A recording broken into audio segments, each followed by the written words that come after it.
Hey everybody, this is Alex Merced from alexmercedcoder.com, and basically what we're going to do today is fix the Korres problem in our application. So right now we can't use the app or can't make API calls to our API because of Korres. We get this whole Korres policy, no access, allow origin, which means that's something we have to solve from the backend application. We need to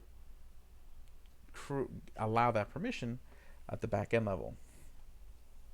So we already downloaded the Korres middleware a while back, so now we just need to use it. Okay, and let's see here, let's find the exact syntax that I want. Here we go. Okay, so we're going to want to create, first we need to create a Korres option object. So I'm just going to copy that from the docs. So actually this is still the front end code, so I'm going to close all this right now. We're going back to the back end, so close front end for a moment, up back to back end, back to server.js, and I'm going to create a little section for Korres. Okay, and essentially what we do is here we're going to put the URL. Okay, to make this easier, what I would do is put it as an environmental variable. So I'm going to create an environmental variable called whitelist, or just say core, core, which is just the URL. And again, these all gotta no spaces. Okay, and this is just going to be the URL,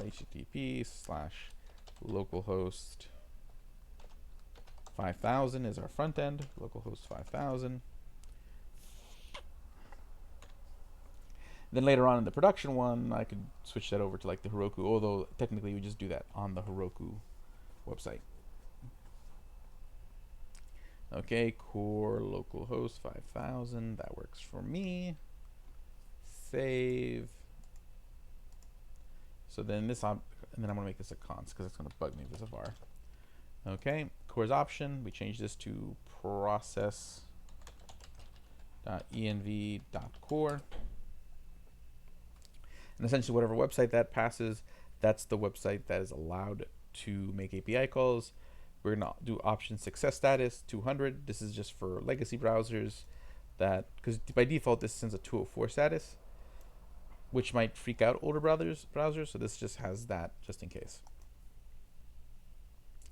Okay, and then technically I think now all we have to do is do Korres in our middleware. So we would just add Korres. I'm going to add that at the very beginning.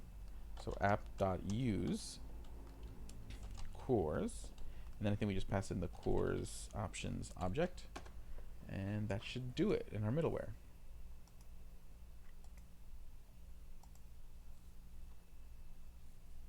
Yeah, that should be it.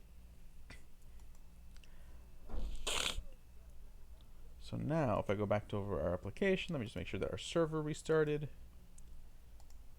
Yep, okay. Now if I refresh this, we should be able to make the API call now. And see, there it goes. It made the API call to all the different persons. Success. And then if I were to change the port to anything like the 5001, it suddenly would block it again. So the idea is a security purpose. Only this website's allowed to make API calls to this website. You can, if you want to name multiple websites, you can do that. There's also different ways you can do this. It's all in the documentation for the Korres middleware on npm, but this is essentially the simplest way. It enables, and later on once we have a Heroku URL, we'll go whitelist the Heroku URL in the config variables on Heroku. Okay, but now our API is actually truly done. Cool, I'll see you guys in the next video.